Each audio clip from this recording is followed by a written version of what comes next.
ॐ सहनाववतु सहनौ भुनक्तु सह वीर्यङ्करवावहै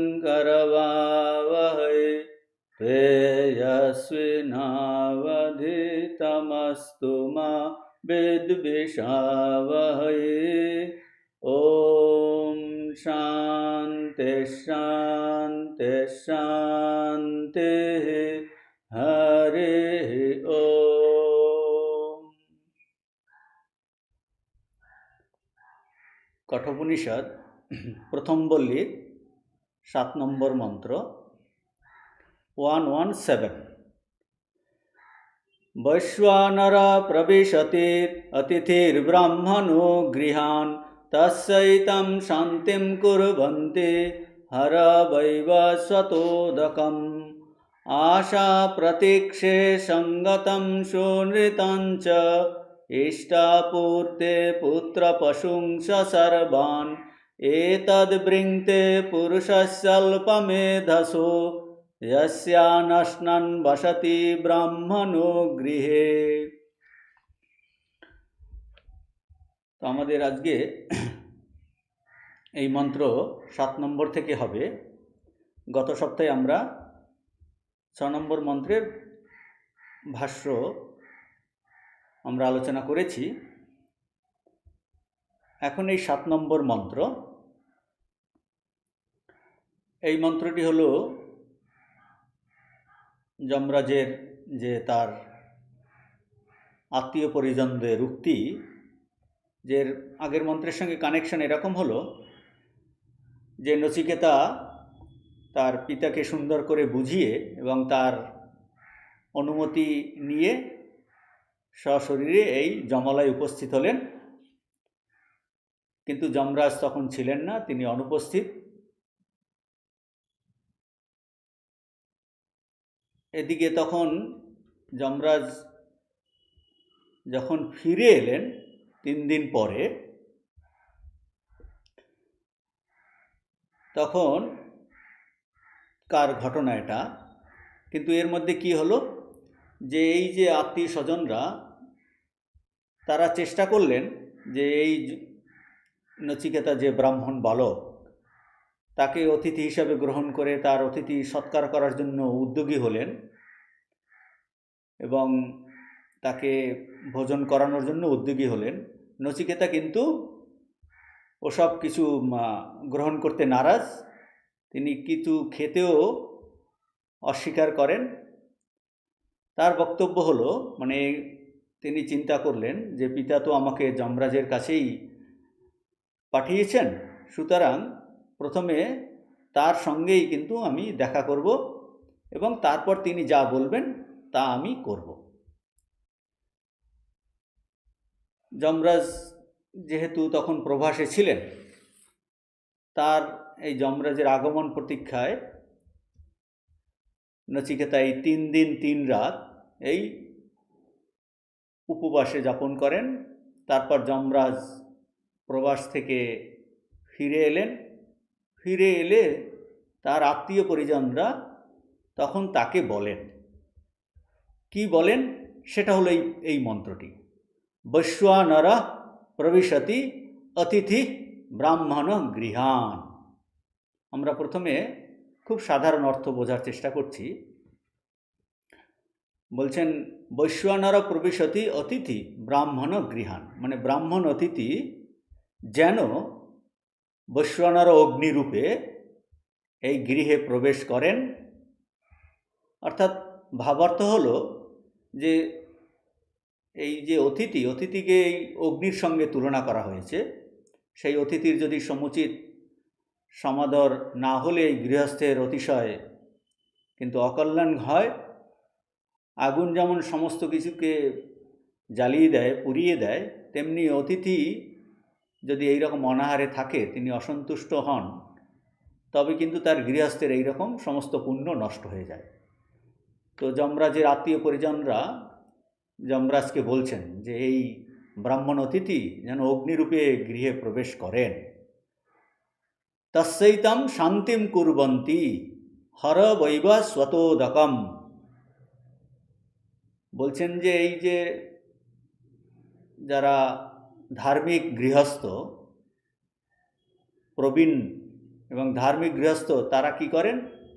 তারা এই অতিথিকে পাদ্য আসনাদির দ্বারা শান্তি বিধান করেন। অতএব হে সূর্যপুত্র যমরাজ বৈবস্বত, তার আত্মীয়পরিজনরা তাকে যেন সম্বোধন করে বলছেন যে হে সূর্যপুত্র যমরাজ, আপনি তাড়াতাড়ি এই অতিথির পদ প্রক্ষালনের জন্য তাড়াতাড়ি জল আনয়ন করুন। শান্তিম কুর্বন্তি তস্যৈ তাম শান্তিম কুর্বন্তি, তাকে শান্ত করার জন্য পাদ প্রক্ষালনের জন্য জল আনয়ন করুন, অর্থাৎ আপনি অতিথি সৎকার করুন। এটা বলছেন যে এখানে দেখা যাচ্ছে যে এই অতিথি সৎকারের সূচনা কিভাবে করতে হয় তা এখানে বলে দিলেন। এই প্রাচীনকালে এই অতিথি সৎকার গৃহস্থদের একটা অবশ্য করণীয় কর্তব্য বলে গণ্য হতো। এটাকে বলা হয় এই নৃযজ্ঞ। যে ঋষি অনেক ধরনের ঋণ থাকে, তাই নৃযজ্ঞ বলা হতো। যে দৈনন্দিন জীবনে গৃহস্থদের এই অবশ্য কর্তব্য হলো 5টি যজ্ঞ, তাদের বলে পঞ্চমহাযজ্ঞ। এই নৃযজ্ঞ বা অতিথি সৎকার এদের মধ্যে একটি। যে মানুষের কাছে যে ঋণ থাকে একজন মানুষের অন্যের কাছে, বলছেন অতিথি সৎকার করলে সেই নর ঋণ এটা থেকে মানুষ মুক্ত হয়। যে গৃহস্থের যে 5টা ঋণ থাকে তা থেকে মুক্ত হবার জন্য এই পঞ্চ মহাযজ্ঞের বিধান আছে। সেগুলো কি? সংক্ষেপে এইরকম: ভূ ঋণ, মানে সেই ভূ ঋণ, ভূমি থেকে আমাদের ঋণ, তার প্রতি আমরা ঋণী, কত সাহায্য। বলছে ভূ ঋণ কী করে দূর করা যাবে? তার মধ্যে ভূযজ্ঞ, অর্থাৎ এই পশু পাখি এদের খাদ্য দেওয়া, পালন করা, এটাতে ভূ ঋণ কিছুটা শোধ হয়। তারপর বলছেন এই নৃঋণ, মানুষের কাছে যে আমাদের ঋণ সেটা দূর করার জন্য এই নৃযজ্ঞ। তো নৃযজ্ঞের মধ্যেই অতিথি সেবা, তো যাতে মানুষের কল্যাণ হয় তার সেবা। এখন যেমন বর্তমানে এটা এই রূপ নিয়েছে যে মানুষের অনেকের দুঃখ কষ্ট, ঝড় ঝাপটা, ভূমিকম্প, তাহলে তাদের রিলিফ, এটাও মনুষ্য যজ্ঞের মধ্যে পড়ে যাবে। তারপর বলছেন যে আর কি ঋণ? পিতৃঋণ, তাদের জন্য সেইটা শোধ করার জন্য পিতৃযজ্ঞ করা হয়, এই শ্রাদ্ধ তর্পণ আদি, তাতে পিতৃঋণ কিছুটা মিটে যায়। তারপর ঋষি ঋণ, তার জন্য ঋষিযজ্ঞ, যে ঋষিরা যেসব, সে যজ্ঞটা কি? ঋষিরা যেসব শাস্ত্র প্রণয়ন করেছেন তাদের সেই শাস্ত্র অধ্যয়ন, তাতে কি সেই অনুযায়ী জীবন পরিচালন, তাতে বলছেন যে এই ঋষি ঋণ শোধ হয়। আমরা এখন যে কঠোপনিষদ অধ্যয়ন করার চেষ্টা করছি, বলছে এটা ঋষিযজ্ঞ হয়ে যাবে। তারপর দেবঋণ, দেবতাদের কাছে ঋণ, তার জন্য দেবযজ্ঞ, যেমন পূজা, হোম, স্তুতি, এইগুলো হলো এই দেবযজ্ঞ। এতে দেবঋণ আমাদের কিছুটা শোধ হয়। তো এই পঞ্চঋণ শোধ করার জন্য পঞ্চমহাযজ্ঞ। বর্তমানে যে অতিথি সেবার প্রসঙ্গ চলছে সেটা হলো এই নৃযজ্ঞ, অর্থাৎ মনুষ্য ঋণ বা নরঋণ। তো ভারতীয় সমাজে এই যে গৃহস্থ জীবনে এই অতিথি সৎকার একটা এই শ্রেষ্ঠ ধর্ম, কাজে এই গৃহস্থদের, যে কোনো জিজ্ঞাসু গৃহস্থদের তো বটেই। এখানে আমরা দেখতে পাচ্ছি যে যমরাজ ব্রহ্মজ্ঞানী, তিনি দেবতা, তাহলেও তিনি এই ধর্ম পালনে এখন তৎপর হচ্ছেন। তিনি তত্ত্বজ্ঞানী হলেও তিনি গৃহস্থ, অতএব এই ধার্মিক গৃহস্থদের জন্য তিনি সে ধর্ম পালন করছেন। আর অতিথি কাকে বলে? অতিথি হলো যিনি কোনো খবর দিয়ে আসবেন না, কোনো তিথি মেনে আসবেন না। আজকাল আমরা বলতে পারি যে কেউ যদি টেলিফোন করে, ইমেল দিয়ে আসে, বলছে সে অতিথি হবে না, সে হবে সতিথি, মানে জানিয়ে এসছে। আর অতিথি হলো সেই যে কিন্তু কোনো তিথি মেনে না জেনে খবর দিয়ে না তিনি এসে উপস্থিত হন, তাহলেই অতিথি হবেন। কোনো সূচনা বা খবর না দিয়ে ভোজনের সময় ঘরে এসে উপস্থিত, তিনিই অতিথি। তো আমাদের এই পুরাণেতে এই অতিথি একে সাক্ষাৎ ঈশ্বর বলা হয়েছে। তার জাতি সম্প্রদায় পূর্বচরিত্র জানার প্রয়োজন নেই। গৃহস্থদের পক্ষে, ধার্মিক গৃহস্থদের পক্ষে এই রকম অতিথিকে যথাসাধ্য ভোজন করানো কর্তব্য। অন্তত ভোজন না দিতে পারলে অবস্থা অনুযায়ী জল দিয়ে আপ্যায়ন করা, জল নেই তো আসন দিয়ে বসতে দেওয়া, তা নেই তো ভূমিতে বসাও, ভূমি না থাকলে অন্তত মিষ্টি কথা সুমধুর বাক্য দ্বারা আপ্যায়ন করা উচিত। মানে কখনো অতিথিকে, এইরকম অতিথিকে না বলতে নেই। এরকম বলা হয় যে অতিথিকে না বললে তোমার ঈশ্বরের খাতাতে, জন্মের খাতাতে তোমার জন্য না হয়ে যাবে।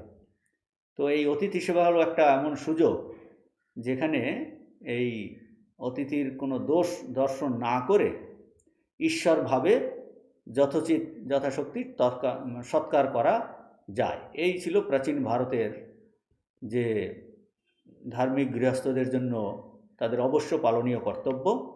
এখানে উপনিষদেও আমরা কিন্তু তার এই পরিচয় পাচ্ছি। পুরাণে এগুলো আরও ডিটেলস করে ব্যাখ্যা করা আছে স্মৃতিতে। তো যমরাজের আত্মীয় স্বজন তাকে এইরকম বললেন, এ হলো সাধারণ অর্থ। আমরা এখন এই 7 নম্বর মন্ত্রের ভাষ্যতে চলে যাচ্ছি। স এব মুক্ত পিতা আত্মনঃ সত্যতাयै প্রেষয়মাস স চ यमभवनं गत्वा तिस्रो रात्रिरुवास यमे प्रोषिते प्रस्यागतं यमम् अमात्य भार्या वा উচুঃ বোধয়ন্ত। বলছেন যে এই নচিকেতা কর্তৃক এইরকম কথিত হয়ে স এব মুক্ত পিতা, ওই আগের মন্ত্রের সঙ্গে কানেকশন করছেন। নচিকেতা কর্তৃক এইরকম কথিত হয়ে পিতা বাজশ্রবস কী করলেন, নিজের সত্যতা রক্ষার জন্য এই পুত্রকে, সত্যতা রাখার জন্য যে পুত্রকে কোথায় পাঠালেন, যমভবনে পাঠালেন। নচিকেতা যমের গৃহে 3 রাত্রি বাস করেন, কেননা যমরাজ তখন প্রবাসী ছিলেন। যম প্রবাসী থেকে ফিরে এলে তার অমাত্যগণ অথবা ভার্যাগণ তাকে বুঝিয়ে বলতে লাগলেন। এই হলো সাধারণ অর্থ। আমরা একটু ধরে ধরে বোঝার চেষ্টা করছি। বলছেন যে এখানে এই যে কাহিনী, আখ্যায়িকার বিস্তারিত বর্ণনা উপনিষদে নেই। শঙ্করাচার্য এই ভাব অনুযায়ী এই সমস্ত কানেক্টিং লিঙ্ক, যে সম্বন্ধগুলো আমাদের বলছেন স এব মুক্ত পিতা। স পিতা মানে সেই পিতাকে বাজশ্রবস। কীরকম পিতা? এব মুক্ত পিতা, মানে যে পিতাকে এইরূপ বলা হয়েছিল, মানে এইরূপ কথিত পিতা, মানে অর্থাৎ যাকে কিনা পুত্র নচিকেতা উক্ত প্রকারে বলেছিলেন। কি প্রকারে বলেছিলেন? ওই যে পালয় আত্মন সত্যম প্রেষয় জমায়, এই আগের মন্ত্রের লাস্টের ভাষ্যতে যে হে পিতা, আপনি আপনার কথা রেখে আপনি তো বলেছেন যে আমাকে যমের কাছে দান করবেন, কাজেই আপনি আপনার কথা রেখে আমাকে যমালয় পাঠান। তো এখানে সেইটাই বলছেন, স এব মুক্ত পিতা, যে পিতাকে নচিকেতা, কীরকম পিতা? যে পিতাকে নচিকেতা এইরকম বলেছিলেন, স এব মুক্ত পিতা, সেই পিতা বাজশ্রবস কী করলেন? তাকে বলছেন যে প্রেষয় মাস, পুত্র নচিকেতাকে যমভবনে পাঠিয়ে দিলেন।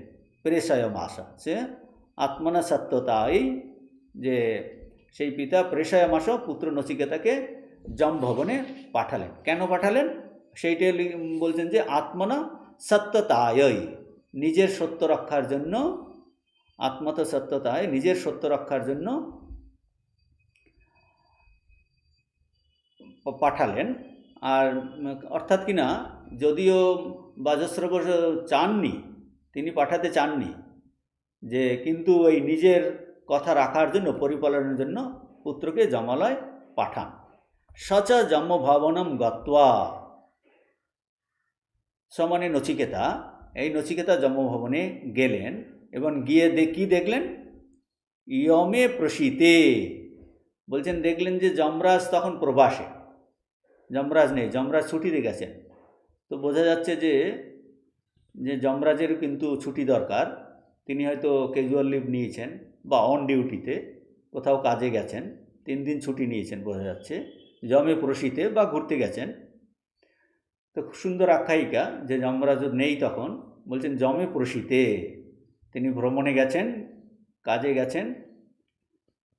তো নচিকেতা গিয়ে দেখলেন যমে প্রসীতে, যম সেখানে নেই, প্রবাসে গেছেন।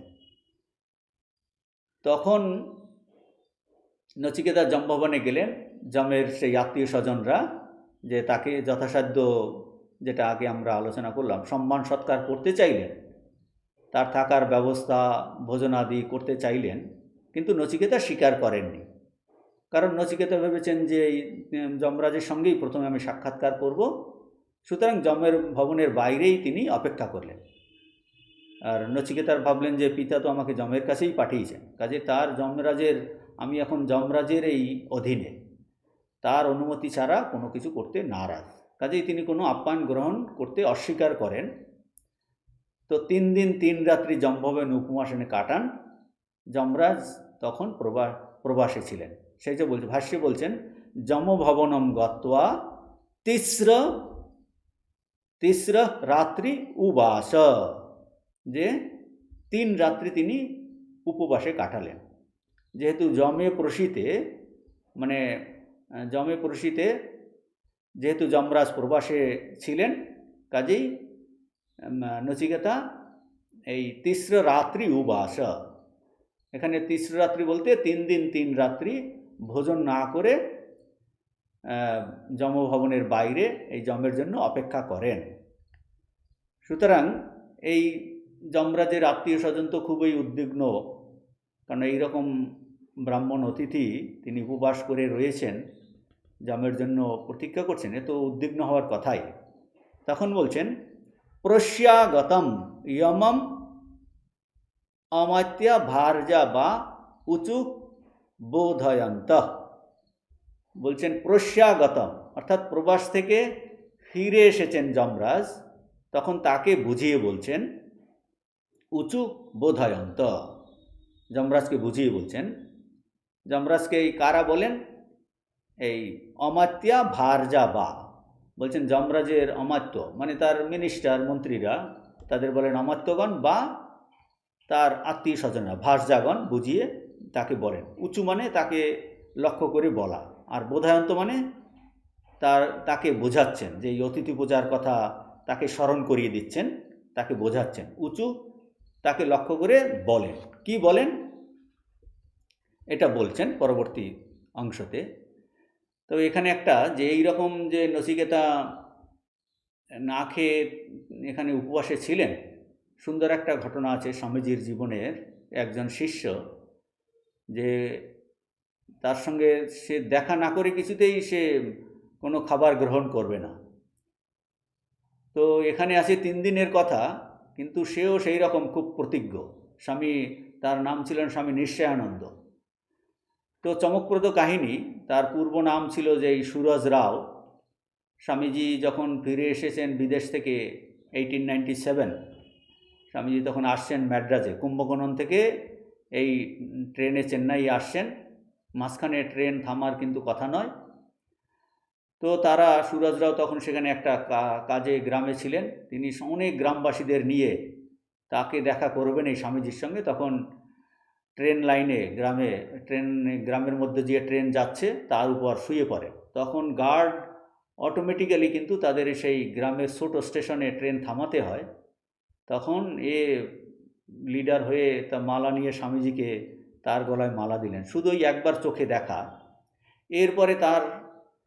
সেখান থেকে হেঁটে হেঁটে হেঁটে হেঁটে তখন চেন্নাই আসেন। তো স্বামীজি এসে তো ক্যাসেল কার্নানে আছেন, 5 ঘন্টা লাইন দিয়ে স্বামীজির সঙ্গে দেখা হয়। এরকম কিন্তু দেখা হলে কোনো কথাবার্তা হয়নি। তো সবাই অনেকক্ষণ, অনেক ভক্তরা তাকে প্রণাম করে চলে গেছে। অনেকক্ষণ ওয়েট করে সবাই যখন চলে গেছেন তখন স্বামীর দৃষ্টি তার প্রতি পড়ে। জিজ্ঞেস করেন কোথা থেকে, কি তার খাওয়া দাওয়ার ব্যবস্থা করেন। কিন্তু পরে যখন স্বামীজির সঙ্গে তার কথা হয়, সে বলে তার শিষ্য হয়ে যেতে চায়। তখন স্বামীজি তাকে বলেন যে না, তুমি কলকাতায় আমার সঙ্গে দেখা করো। তো এই সুরজরাও সৈন্যবাহিনীতে কাজ করতেন। এখন সে যেন তেন প্রকারে সৈন্যবাহিনী থেকে কাজ থেকে সে রিজাইন দিয়ে আসতে চায়, কিন্তু তখন সৈন্যবাহিনী থেকে কাজ ছাড়া পাওয়া খুব মুশকিল। কাজেই তাকে তার মাথা খারাপ হয়েছে এই ভান করছেন। কত সেই মিলিটারি ডাক্তার চিকিৎসা করছে, তার যে মাথা খারাপ হয়েছে বলে তার মাথায় বরফ দিয়ে রাখা হতো। তো আলটিমেটলি তাকে ডিক্লেয়ার করলো যে এর মাথা খারাপ হয়েছে। তখন ছুটি পেল এবং সোজা তখন বেলুড় মঠ, বেলুড় মঠে এসে উপস্থিত। তখন 1901 সাল দুপুরবেলাতে স্বামীজি তখন শরীর খারাপ, তিনি খাওয়ার পরে ঘরে আছেন। তো এই মারাঠি যুবক এসে উপস্থিত। স্বামীজিকে খবর দেওয়া হলো যে এইরকম একজন মারাঠি যুবক তার সঙ্গে দেখা করতে চান। স্বামীজি বলে পাঠালেন যে তার সঙ্গে পরে দেখা হবে। তাকে এই স্নান করে খাবার দাবার ব্যবস্থা খেতে বললেন। রাওজি যে এসে এই খবর দিয়েছেন, এই সুরজ রাও, তাকে বললেন যে না, আমি এখানে স্নান বা খাওয়ার জন্য আসিনি, আমি কিন্তু অনেক দূর থেকে এসেছি, স্বামীজির সঙ্গে দেখা করার জন্য এসেছি। আমি তাকে প্রণাম না করে, তার সঙ্গে দেখা না করে আমি কোনো খাবার দাবার খাবো না, বরং আমি এখানে অপেক্ষা করছি যখন। তো এই কথা স্বামীজিরকে বলা হলো। তখন স্বামীজি উপর থেকে নিচে নেমে এলেন, বলছেন কি চাই তোমার এসে? বলছেন আমি আর কিছু চাই না, যে আপনার দাস হতে চাই। তো পরে স্বামীজি তার এই যে দৃঢ় নিশ্চয় দেখে খুব খুশি হয়েছেন। এই পরে তার নাম দেন এই স্বামী নিশ্চয়ানন্দ। আরও অনেক সুন্দর সুন্দর কাহিনী আছে নিশ্চয়ানন্দজির। তো এই যে দৃঢ় প্রতিজ্ঞ যে আমি অত দূর থেকে এসেছি খাওয়ার জন্য বা স্নান করার জন্য আসিনি, আমি কিন্তু স্বামীজির সঙ্গেই দেখা করব, যতক্ষণ না দেখা হবে আমি এখানে বসে থাকব। তো নচিকেতার ক্ষেত্রে আমরা দেখতে পাচ্ছি যে তিনি যমরাজের জন্য প্রতীক্ষা করছেন 3 দিন 3 রাত। তো তার এই আত্মীয় স্বজনরা এখন তাকে বোঝাচ্ছেন, উঁচু বোধায়ন্ত, বোঝালেন যে এই যে এত একটা সিরিয়াস ঘটনা। তারপর তারা তাকে কি বলছেন ভাষ্যতে, সেটা এখন শঙ্করাচার্য বলছেন, বৈশ্বানর অগ্নিরেব সাক্ষাৎ প্রবিশতি অতিথি সন ব্রাহ্মণ গৃহান দহন্নিব তস্য দাহম সময়ন্ত ইব অগ্নে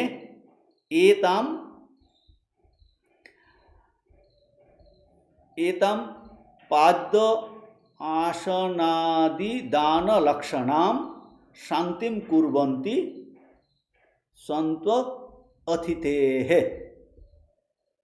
তো এই যমরাজের আত্মীয় স্বজন তাকে বলেন এবং বোঝান। কি বোঝান? এই বর্তমান মন্ত্রটি এখান থেকে এই মন্ত্রের ভাষ্য শুরু হয়েছে।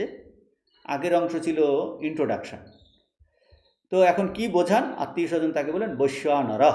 বৈশ্বানর শঙ্করাচার্য ব্যাখ্যা করছেন অগ্নি এব, মানে স্বয়ং অগ্নি দেবতা, সাক্ষাৎ প্রবিশতি, যে সাক্ষাৎ অগ্নি দেবতা প্রবেশ করেন।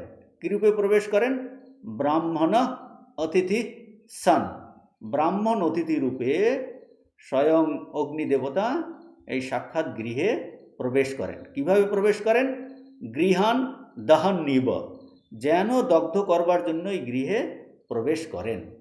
দহন ইব, যেন দগ্ধ করার জন্য। কাজেই এখানে এই ব্রাহ্মণ অতিথিকে এই বৈশ্বানর অগ্নির সঙ্গে তুলনা করা হয়েছে। অতএব এই বৈশ্বানর অগ্নি হল প্রতীকাত্মক, সেই জন্য বলা হয়েছে যেন দহন নিব, ইব, যেন দগ্ধ করার জন্য এই ব্রাহ্মণ অতিথি গৃহে প্রবেশ করছেন। কেন এই তুলনা করা হয়েছে? কারণ এই ব্রাহ্মণ অতিথির যথোচিত যদি সৎকার না হয় তাহলে গৃহস্থের অকল্যাণ হয়, প্রত্যবায় পাপ হয়, এবং প্রত্যবায় পাপ দ্বারা পরিবারের সমস্ত পুণ্য এগুলো নষ্ট হয়ে যায়। অতএব অতিথি কী হলেন? অতিথি হলেন এই অগ্নি সদৃশ। সুতরাং কী করতে হবে? অগ্নিকে যেমন শান্ত করার জন্য জল দেওয়া হয়, সেই জন্য বলছেন এই সুতরাং জল দিয়ে তাকে শান্ত করা। সেজন্য অতিথিকে প্রথমেই জল দেওয়া হয়, পাদ্য। বলছেন অতিথির পায়ে জল দিয়ে সেবা করা, শান্ত করা কর্তব্য। এই জন্য বলছেন তস্য অগ্নেহে দাহম সময়ন্ত ইব, দাহম সময়ন্ত ইব। বলছেন সেই অগ্নির এই দাহক শক্তিকে শান্ত করার মতো ইব অতিথিরূপ এই ব্রাহ্মণ অতিথিকে, অগ্নিকে, অতিথিরূপ অগ্নিকে কি করবে? শান্ত করার কথা বলছেন। যে কিভাবে অতিথিকে শান্ত করবে? অতিথিকে শান্ত করার কথা বলছেন পাদ্য আসনাদি দান লক্ষণম শান্তিম কুর্বন্তি সন্তঃ অতিথেহে। তো বলছেন কারা করে এটা? নিয়ম বলছেন যে সন্তঃ মানে ধার্মিক গৃহস্থরা, সাধুগণ, সজ্জনগণ। ধার্মিক গৃহস্থরা কী করেন? সেই অতিথির এই পাদ্য আসনাদি দানরূপ শান্তি করে থাকেন।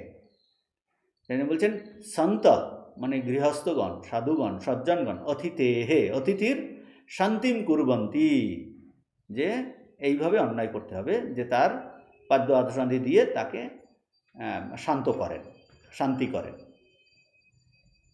তারপরে বলছেন ভাষ্যতে যতঃ অত হর আহর হে বৈবস্বত উদকম নচিকেতসে পাদ্যার্থম যতস্য অকরণে প্রত্যবায় শ্রূয়তে। এখন বলছেন যতঃ, যতঃ মানে যেহেতু বৈদিক এই ধার্মিক গৃহস্থের পক্ষে অতিথি সেবার এই বিধান আছে, এই বিধান আছে, অতঃ সুতরাং অতএব হে বৈবস্বত হর ইকুয়াল টু আহর উদকম, হে সূর্যপুত্র বৈবস্বত আপনি জল আনয়ন করুন। হর ইকুয়াল টু আরহ উদকম জল, জল আনয়ন করুন। কার জন্য? নচিকেতাসে পাদ্যার্থম, বলছেন নচিকেতার পাদ প্রক্ষালনের জন্য জল আনয়ন করুন, অর্থাৎ শীঘ্র এই অতিথি সৎকার করুন, এইটা বলছেন। কারণ কি? কারণ বলছেন যতস্য অকরণে প্রত্যবায় শ্রূয়তে, কারণ এইরূপ অতিথি সৎকার না করলে শাস্ত্রে প্রত্যবায় পাপ হয় বলে শ্রুত হয়। যে অকরণ মানে কর্তব্য কর্ম না করা, সেই কর্তব্য না করলে বিহিত কর্ম, এটা তো ওই পঞ্চমহাযজ্ঞের মধ্যে পড়বে, সেটা যদি না করা হয় অকরণে পাপ হয় বলে শোনা যায়, শ্রূয়তে এইরকম শ্রুতিতে আছে। তো এই কারা বললেন? এই যমের অমাত্য ভার্যারা তাকে এইটা বোঝালেন। আমরা জানি যে মহাভারত, তারপর অন্য ভাগবতেও যে ভগবান শ্রীকৃষ্ণের যখন এই দ্বারকায় তিনি তার রাজপ্রাসাদে তার বাল্যবন্ধু এই সুদামা যখন যান, তখন তিনি তার কীভাবে সুন্দর পাদপূজা করেন। এই উপনিষদেও আছে অতিথি দেব ভব, মাতৃদেব ভব, পিতৃদেব ভব, আচার্য দেব ভব, অতিথি দেব ভব। তো এই যমরাজ এই অতিথি পূজনের এই কর্তব্যতা জানেন, কিন্তু তা সত্ত্বেও আত্মীয়রা তাকে এইটা স্মরণ করাচ্ছেন এবং আরও স্মরণ করাচ্ছেন। এই পরবর্তী 8 নম্বর মন্ত্রে 118 সেখানেও এই তাদের এই বক্তব্য আরও বলছেন যমরাজকে, आशा प्रतीक्षे संगतम सुनृतांच इष्टापूर्ते पुत्र पशुंस सर्वान् एतद् बृंक्ते पुरुषस्य अल्पमेधसो जस्या नश्नन् वसति ब्राह्मण गृहे। তো এই যমরাজের আত্মীয় স্বজনরা তাকে আরও স্মরণ করাচ্ছেন যে অতিথি সৎকার ঠিকভাবে না করলে আরও যে প্রত্যবায় পাপ হয় তা কি ভালো জিনিসকে নষ্ট করতে পারে তার কথাও স্মরণ করাচ্ছেন এই ৮ নম্বর মন্ত্রেতে। এর সাধারণ অর্থ কি বলছেন এই রকম, যস্য গৃহে মানে যার বাড়িতে ব্রাহ্মণ অনশনন বসতি, ব্রাহ্মণ অতিথি এই অনশনে অভুক্ত অবস্থায় অবস্থান করে, সেই অল্পমেধস পুরুষস্য, সেই অল্পবুদ্ধি হীনবুদ্ধি সম্পন্ন গৃহস্থের কি ভালো জিনিস নষ্ট হয় তার বর্ণনা করছেন এই ৮ নম্বর মন্ত্রেতে। আশা প্রতীক্ষে সঙ্গতম সুনৃতাম, বলছেন আশা প্রতীক্ষা সুনৃতা ইত্যাদি লাভ হয় না। কি এগুলো? আশা মানে এই অপ্রাপ্ত বস্তুর প্রাপ্তির আকাঙ্ক্ষার নাম আশা, প্রতীক্ষা মানে হলো এই প্রাপ্ত বস্তুর সংরক্ষণ বা পরিচিত বস্তুর প্রার্থনারূপ প্রতীক্ষা। সঙ্গতম কি? সঙ্গতম হলো সাধুসঙ্গের ফল, এবং সুনিরিতা হলো প্রিয় বাক্যের দ্বারা লোককে সন্তুষ্ট করার ফল। বলছেন এ সব নষ্ট হয় কি করে?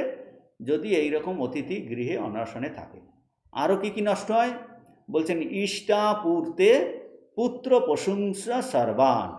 ইষ্ট কি বলছেন, এই বৈদিক যজ্ঞাদি কর্মের ফল পূর্ত, যেই সাধারণ কূপ খননাদি জনকল্যাণমূলক যে কর্ম, তার এইগুলো করলে যে শুভ ফল হয়, যেগুলো করে মানুষ শুভ ফল আশা করে, বলছেন সেই সব এই ব্রাহ্মণ অতিথি গৃহে অনাহারে থাকলে সেই ইষ্টপূর্তাদির যে ফল নষ্ট হয়। আরও কি নষ্ট হয়? পুত্র প্রশংস সর্বান, সকল এই পুত্র পশু সন্তান সন্ততি সম্পত্তি সব কিন্তু নষ্ট হয়। সর্বান এতদ বৃংতে, বৃংতে মানে এইগুলো নষ্ট করে। কে নষ্ট করে? বলছে ব্রাহ্মণ অতিথির অনাহারে অবস্থান এই সব কিছুতে বিনাশ করে। বৃংতে ব্রাহ্মণ অতিথি নষ্ট করে না, তার অনাহারে অবস্থান, সেই অবস্থানে এইগুলো, অনাহারে অবস্থানের দ্বারা এগুলো সব নষ্ট হয়ে যায়। তো বোঝাই যাচ্ছে এখানে এই অতিথি সেবার উপর খুব গুরুত্ব দেওয়া হয়েছে। আর আগে আমরা আলোচনা করেছি যে অতিথি সেবা এই সমাজের প্রত্যেক স্তরে সকলকেই এই অত্যন্ত সমাদরের সঙ্গে এটা করত, আর না করলে যে অমঙ্গল হয় এই ভাব ছিল। যমরাজের আত্মীয় পরিজনরা তা একথা স্মরণ করাচ্ছেন। তখন কি হলো, যমরাজ ছুটলেন কি করে অতিথিকে শান্ত করা যায়, সেটা আমরা পরের মন্ত্রেতে পাবো, ৯ নম্বর মন্ত্রতে। এখন এই ৮ নম্বর মন্ত্রের ভাষ্য, এই সমস্ত শঙ্করাচার্য এই প্রত্যেকটা শব্দের ব্যাখ্যা করবেন। আশা প্রতীক্ষে এর অর্থ কি বলছেন শঙ্করাচার্য, অনির্জ্ঞাত প্রাপ্য ইষ্টার্থ প্রার্থনা আশা, নির্জ্ঞাত প্রাপ্যার্থ প্রতীক্ষণম প্রতীক্ষা তে আশা প্রতীক্ষে, সঙ্গতম সৎ সংযোগজম ফলম সুনৃতাম চ সুনৃতা হি প্রিয়া বাক তৎ নিমিত্তজম চ। তো এখন এই প্রত্যেকটা শব্দের অর্থ শঙ্করাচার্য ব্যাখ্যা করছেন। কি ব্যাখ্যা? আশা ইকুয়াল টু অনির্জ্ঞাত প্রাপ্য ইষ্টার্থ প্রার্থনা। অনির্জ্ঞাত মানে যেটা জানা নেই, অবিজ্ঞাত, অনিশ্চিত, অথচ অভীষ্ট বস্তু পাবার প্রার্থনার নাম হলো আশা।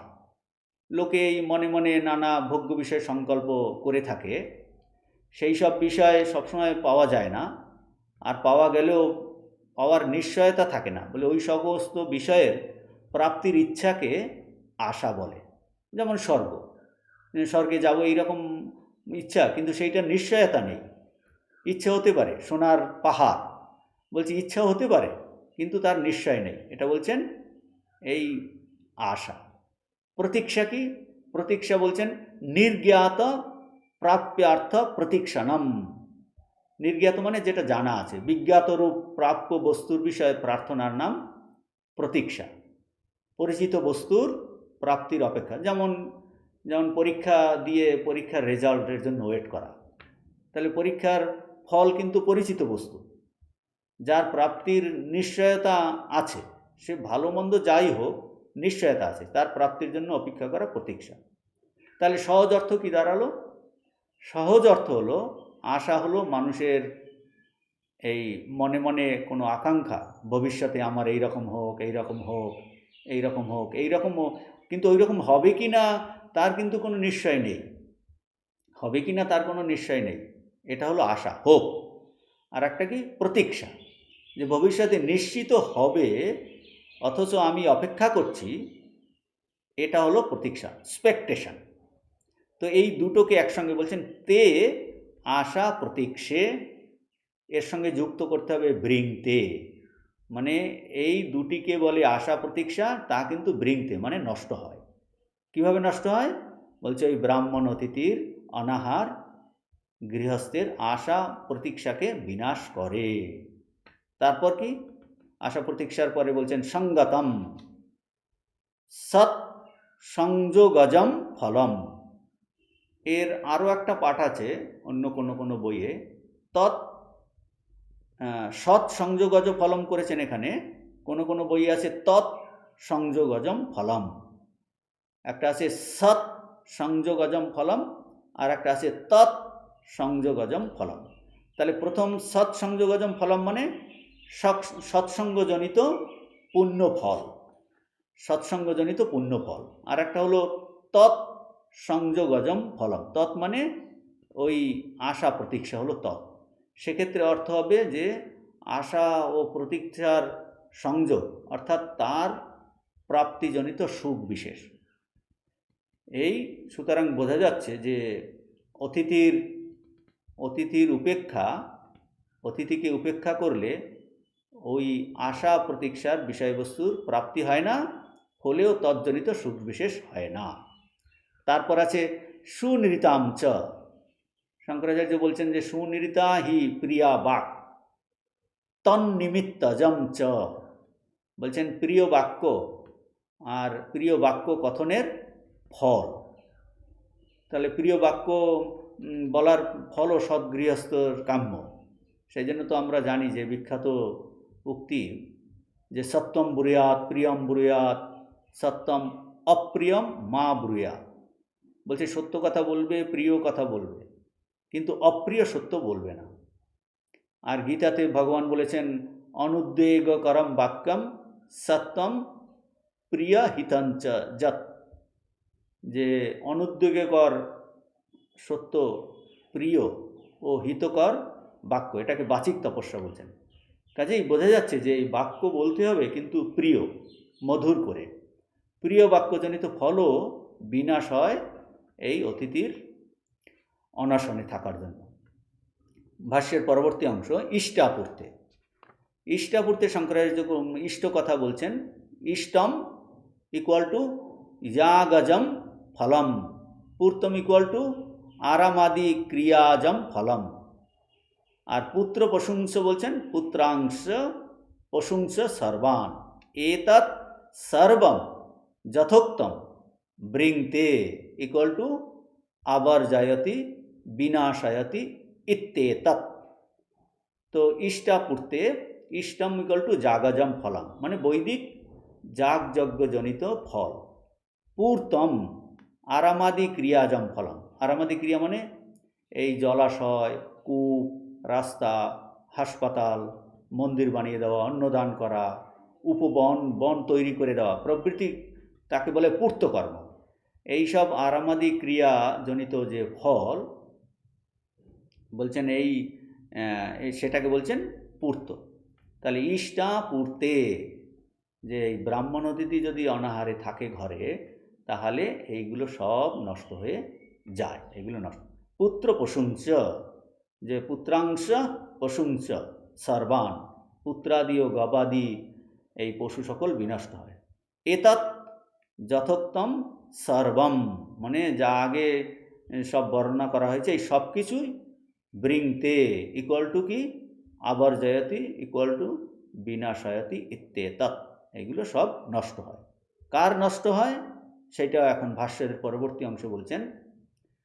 পুরুষস্য অল্পমেধস অল্পপ্রজ্ঞস্য যস্য অনশ্নন অভুঞ্জান ব্রাহ্মণ গৃহে বসতি তস্মাৎ অনুপেক্ষণীয় সর্ব অবস্থাসুপি অতিথি ইত্যর্থ।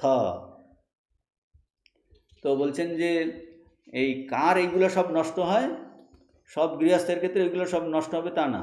যে অল্পবুদ্ধি পুরুষের গৃহে ব্রাহ্মণ অতিথি অনশনে বাস করেন, সেই অনশনে অবস্থিতি গৃহস্থের ওইসব সমস্ত সম্পদ নষ্ট করে দেয়। অতএব কোন অবস্থাতেই অতিথি উপেক্ষণীয় নহে, এটা বলছেন। যে অল্প মেধাস ইকুয়াল টু শঙ্করাচার্য করছেন অল্প প্রজ্ঞস্য পুরুষস্য, যে অল্প বুদ্ধি হীনবুদ্ধি সে হলো অল্প প্রজ্ঞ, যিনি এই বৈদিক পরম্পরাতে জন্মগ্রহণ করেও এই অতিথি সৎকার জানেন না, বা জানলেও শ্রদ্ধা সহকারে সেটা পালন করেন না, তাকে বলছেন অল্প মেধাস অল্প প্রজ্ঞস্য। যস্য গৃহে ব্রাহ্মণ অতিথি অনশনন ইকুয়াল টু অভুঞ্জান, যার ঘরে ব্রাহ্মণ অতিথি এই অনাহারে থাকে, সেই অল্প বুদ্ধি গৃহস্থের ওই সমস্ত ভালো ফল কিন্তু নষ্ট হয়ে যায়। সুতরাং কি করা উচিত সেটা শঙ্করাচার্য বলছেন, তস্মা অনুপেক্ষণীয় অতিথি সর্ব অবস্থাসু অপি ইত্যর্থ। বলছে অতএব কোনো অবস্থাতেই যে কোনো পরিস্থিতিতেই এই অতিথিকে উপেক্ষা করা অনুচিত, তার যথাযোগ্য সৎকার করাই কর্তব্য। তো এই যমরাজের আত্মীয়রা উদ্বিগ্ন হয়ে যমরাজকে এইসব বলছেন। তস্মাৎ বলছেন সুতরাং আপনি তাড়াতাড়ি তার সেবা করুন, শান্তিম কুর্বন্তি, এইটা বলছেন যে ব্রাহ্মণ অতিথিকে উপেক্ষা করা অনুচিত। যমরাজ হয়তো পরিশ্রম করে এসেছেন, পরিশ্রান্ত হয়েছেন, ফিরছেন, কিন্তু এই আত্মীয়রা তাকে এই পরিস্থিতির যে গুরুত্ব বোঝাচ্ছেন। তো শ্রুতি এর মাধ্যমে মোদ্দা কথাটা দাঁড়ালো, এই বৈদিক পরম্পরা সবাইকেই স্মরণ করাচ্ছেন অতিথি সৎকারের গুরুত্ব, যা উপেক্ষা করা অনুচিত। তস্মাৎ অনুপেক্ষণীয় অতিথি সর্ব অবস্থাসু অপি ইত্যর্থ। এরপরে আমরা চলে যাচ্ছি পরের মন্ত্রে, 9 নম্বর মন্ত্রে। তিস্রো রাত্রির যদবাসির গৃহে মে অনশ্নন ব্রহ্মণ অতিথির নমস্যঃ নমস্তুস্তু ব্রহ্মণ স্বস্তি মে অস্তু তস্মাৎ প্রতিত্রিন বরান বৃণীষ্ব। সো যমরাজ তার এই আত্মীয় পরিজনদের কাছে থেকে ওই কথা শুনে কি করলেন, সঙ্গে সঙ্গে ছুটলেন কি করে এই অতিথিকে শান্ত করা যায়। গিয়ে দেখলেন যে একটা ছোট ছেলে, হয়তো যমরাজের খুব ভরসা হলো যে একে সহজেই শান্ত করা যাবে, এখনও এর মন সরল আছে। যমরাজ তখন এই নচিকেতাকে বললেন ব্রহ্মণ অতিথি নমস্য। যমরাজ নচিকেতাকে এই যথোচিত পাদ্য আসনাদি দিয়ে অভ্যর্থনা করে বললেন, কি বললেন, বললেন যে হে ব্রাহ্মণ, তুমি অতিথি এবং আমার নমস্য, তুমি অতিথি এবং তুমি আমার নমস্য। ব্রাহ্মণ অতিথি নমস্য। তারপর কি, তিস্র রাত্রি যদ অবাৎসি গৃহে মে অনশনন।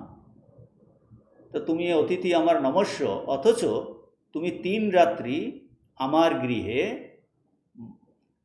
গৃহে অনাহারে বাস করেছে, অনশনন অনাহারে বাস করেছে। তস্মাৎ ব্রহ্মণ নমস্তে অস্তু, সেই জন্য তোমায় প্রথমেই নমস্কার করছি। স্বস্তি মে অস্তু, তোমার আশীর্বাদে আমার মঙ্গল হোক। অধিকন্তু প্রতিত্রিন বরান বৃণীষ্ব, উপবাসের 3 রাত্রির প্রতি রাত্রির জন্য একটি করে মোট 3টি বর প্রার্থনা করো আমার কাছে। তো এই খুব সহজ অর্থ সুন্দর করে বললেন যে যমরাজ দেবতা, তবু তার কাছে গিয়ে এই ব্রাহ্মণ তার কাছে ব্রাহ্মণ অতিথিও কিন্তু নমস্কার বা প্রণাম করলেন এবং তার কাছে আশীর্বাদ চাইছেন। আর এই নমস্কার বা প্রণাম করার আরও এক রহস্য আছে, যে এতে হয় কি, কাউকে হাত জোর করে নমস্কার করা বা মাথা নুয়ে পা স্পর্শ করে প্রণাম করা, এ হলো এই অভিমান ত্যাগ করার এক পদ্ধতি। যিনি এই শ্রদ্ধা সহকারে কাউকে নমস্কার বা প্রণাম করেন, তিনি কখনো কখনো নিজের এই যে ব্যক্তিগত অহংকে কিন্তু তিনি ত্যাগ করতে পারবেন চেষ্টা করলেন, কেন তিনি অন্যের কাছে মাথা নোয়ানো শিখেছেন।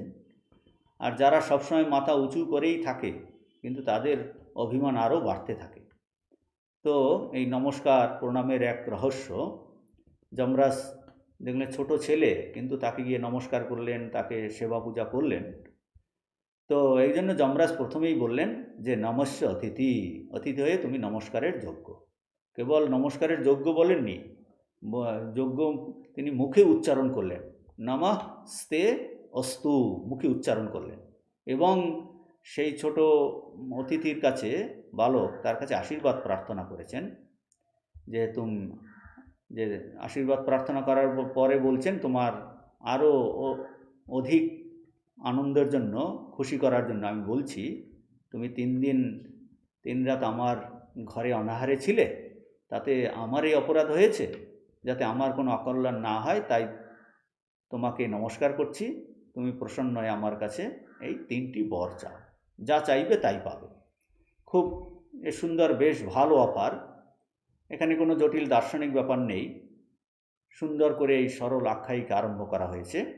তো এই 9 নম্বর মন্ত্রের ছোট ভাষ্য বলছেন কি, এবং উক্ত মৃত্যু উবাচ নচিকেতসম উপগম্য পূজা পুরস্সরম। তো এই আগের মন্ত্রের সঙ্গে কানেকশন দেখাচ্ছেন, যে যমরাজের যে আমাত্য বা ভার্যা কর্তৃক ওই রকম কথিত হয়ে, যে ওই তারা স্মরণ করিয়ে দিলেন যে এইরকম এসেছে ব্রাহ্মণ অতিথি অনাহারে, তারপর অতিথি অনাহারে থাকলে কি প্রত্যাবায় হয়, সেইটা বলছেন। এবং উক্ত মৃত্যু, তার এই অমাত্য ভার্যা কর্তৃক এইরূপ কথিত হয়ে যমরাজ নচিকেতার নিকট গিয়ে পূজা সম্মান প্রদর্শন পূর্বক, সেই জন্য বলছে পূজা পুরস্সরম, পূজা সম্প্রদান পূর্বক তাকে বললেন। মৃত্যু উবাচ মানে নচিকেতাকে বললেন। তো এটা এবমুক্ত, এটাই বুঝিয়েছেন। এবমুক্ত মানে যে যমরাজকে তার আত্মীয় স্বজনরা ওইভাবে বলেছিলেন, যে আগের মন্ত্রেতে বলিয়েছেন এবং বুঝিয়েছেন। উঁচু বোধায়ন্ত শঙ্করাচার্য ভাষ্যতে বলেছেন। সেই যমরাজ তখন কি করলেন, নচিকেতসম উপগম্য, নচিকেতার কাছে গিয়ে, মানে গেলেন, গিয়ে কি যাওয়ার পরে কি করলেন, পূজা পুরস্সরম, নচিকেতাকে পূজা সম্মান আদি প্রদর্শনপূর্বক উবাচ বললেন। কি বললেন, এই ভাষ্য, এখন মন্ত্রের ভাষ্য শুরু হচ্ছে। তিস্রো রাত্রি যত যস্মাৎ অবাৎসি উষিতবানসি গৃহে মে মম অনশনন হে ব্রহ্মণ অতিথি সন নমস্য নমস্কারার্হস্য তস্মাৎ নমস্তে তুভ্যম অস্তু ভবতু। বলছেন তিস্র রাত্রি, মানে তিস্র রাত্রি বলতে এখানে বোঝাচ্ছে 3 দিন 3 রাত। যদিও ডিরেক্ট অর্থ হলো রাত্রি, রাত্রি তো রাত্রি, কিন্তু এর ভিতরের অর্থ হলো যে 3 দিন 3 রাত। যত ইকুয়াল টু যস্মাৎ অবাৎসি ইকুয়াল টু উষিত বানসি, যেহেতু তুমি বাস করেছো। অবাৎসি উষিত বানসি, অবাৎসি ইকুয়াল টু উষিত বানসি, তুমি বাস করেছো কোথায়, মে ইকুয়াল টু মম গৃহে, আমার ঘরে। কিভাবে বাস করেছো, অনশনন সন, অনাহারে, কোনো ভোজন না করে অবস্থান করেছো। যমরাজ এই নচিকেতাকে সম্বোধন করে বলছেন, হে ব্রহ্মণ, হে ব্রহ্মণ অতিথি সন, হে ব্রহ্মণ অতিথি সন নমস্য ইকুয়াল টু নমস্কার অর্হস্য, নমস্কারাহস্য মানে তুমি নমস্কারের যোগ্য। বলছেন হে ব্রাহ্মণ, তুমি নমস্য অতিথি, তুমি নমস্কারের যোগ্য। এই নমস্কারের যোগ্য সম্মানিত অতিথি হয়েও যেহেতু তুমি 3 রাত আমার এখানে উপবাসে বাস করেছো, তস্মাৎ নমঃ তে তুভ্যম অস্তু ইকুয়াল টু ভবতু। তে ইকুয়াল টু তুভ্যম, অস্তু ইকুয়াল টু ভবতু। সেই হেতু তোমাকে প্রথমেই আমি নমস্কার করছি। যমরাজ দেবতা এবং ব্রহ্মজ্ঞানী, তিনি ব্রহ্মবিদ্যার আচার্য, তা সত্ত্বেও তিনি এই অতিথি সৎকার বিধি খুব সুন্দর করে এই পালন করছেন। আর অন্যদিকে বলা হয় তিনি এই লোকসংগ্রহার্থম, তিনি যিনি জ্ঞানী হয়ে যান তিনি লোকের কল্যাণের জন্য, তাহলে যদ যদ আচরতি শ্রেষ্ঠ, তাহলে অন্যরাও কিন্তু সেইগুলো আচরণ করবে।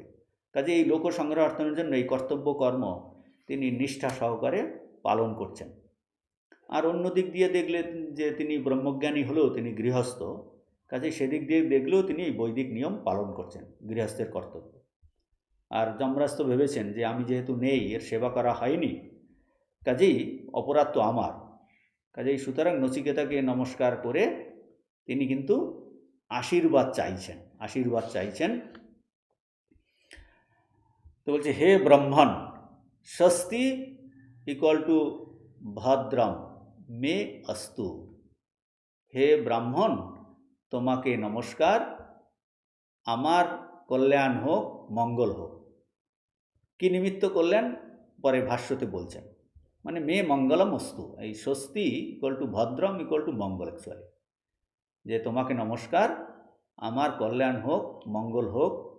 কিসের জন্য, কীরকম, কি নিমিত্ত মঙ্গল, সেটা ভাষ্যতে বলছেন।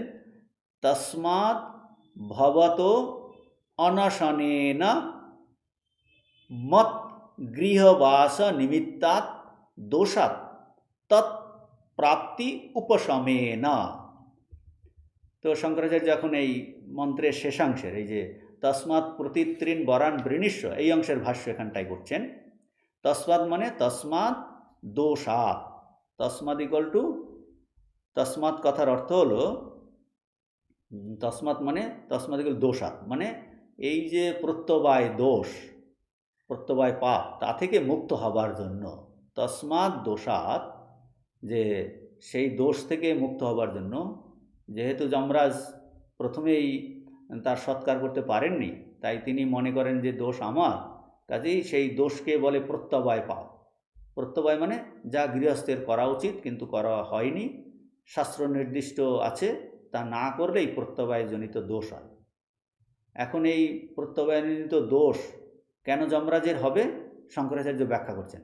ভবত অনশনেন মত গৃহবাস নিমিত্তাৎ, বলছেন যে অনশনপূর্বক আমার গৃহে বাস করবার জন্য যে দোষ হয়েছে, প্রত্যবায় হয়েছে, সেটা বলছেন। ভবত মানে তোমার, অনশনেন মানে অনশন হওয়ার জন্য, অনশনে থাকার জন্য, মত গৃহ বাস নিমিত্তাৎ আমার গৃহে বাস করার নিমিত্তবশত, অর্থাৎ অনশনপূর্বক আমার গৃহে বাস করার জন্য যে দোষ, প্রত্যবায় দোষ হয়েছে, তৎ প্রাপ্তি উপশমেন, সেই দোষ অর্থাৎ প্রত্যবায় পাপ প্রাপ্তির,